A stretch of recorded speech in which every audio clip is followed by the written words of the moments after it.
Do coaches play their favorites? Absolutely they do. They play the ones that give them the favored opportunity to win. Those that are out there that are making things happen. Now, the number of athletes that I've worked with over the years that had that underdog fighter champion spirit. And I told them how you get noticed is you're out there, and every time you're on the ice, you are making something happen. And the coach is like, man, I cannot not play this kid.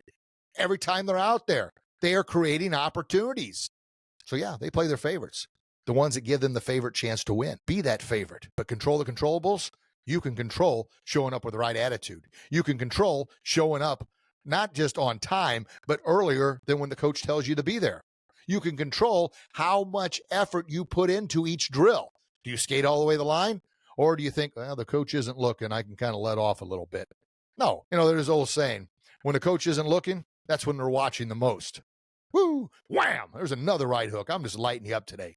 So control the controllables.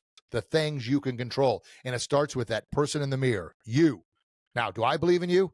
You gosh darn right I do. I'm super proud of you for taking the time out to listen. My goal is to empower you to believe in yourself. Because at the end of the day, it doesn't matter who believes in you and who doesn't, but you still believe in you. But here's a start. I believe in you. Now, take it, look in the mirror, and tell yourself, I believe in you. You are somebody special. You've got a gift nobody else has, and you're going to do the work to stand out and get noticed because you want the ice time. You want the leadership roles. Now, I hear this a lot, and it's, my kid's doing all those things, and, this coach this year is just a total jerk, and they truly only play their favorites, and politics are involved. Does that happen? Yeah, it does. Now, my dad never got involved. It just wasn't his thing. As a matter of fact, he thought he didn't like hockey at all because it took me away from the farm and doing the chores and everything else. So, I always like to say, every time I was on the ice, it was a blessing to me because I knew at any given moment it could end. So I gave it all I had. So I played each shift and each practice as if it was my last because I thought any given time it could be. But Dad wasn't involved, and there were a lot of politics going on. I sat the bench a lot.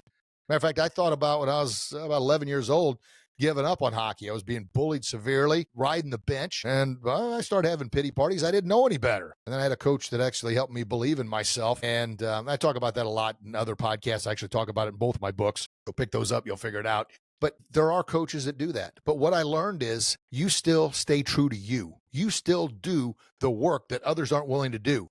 Because sooner than later, you're going to get a coach that appreciates and respects you and sees that hard work. And those that are just coasting by because daddy's there doing whatever, it's almost like the mommies and daddies that get the kids the grades they didn't earn or the ice time because they're brown-nosing the coach. That only lasts for a short bit of time. Now, during that time, it sucks. I'm not going to lie to you, but I'm telling you, it wears off. The cream does rise to the top. So you keep working hard. You stay committed to you. You keep doing the things that I'm talking about here, that I talk about in my books, that I talk about in my programs, which I highly suggest you pick up a copy. The direct link is in the description box. Masterclass video is only $9. Come on, man. Pick that thing up. You do those things, you are going to stand out from the crowd. And why? Because so few are willing to do it.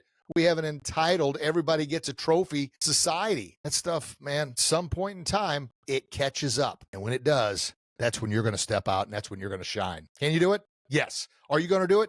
You gosh darn right you are. Because I'm counting on you. Because I want you to count on you.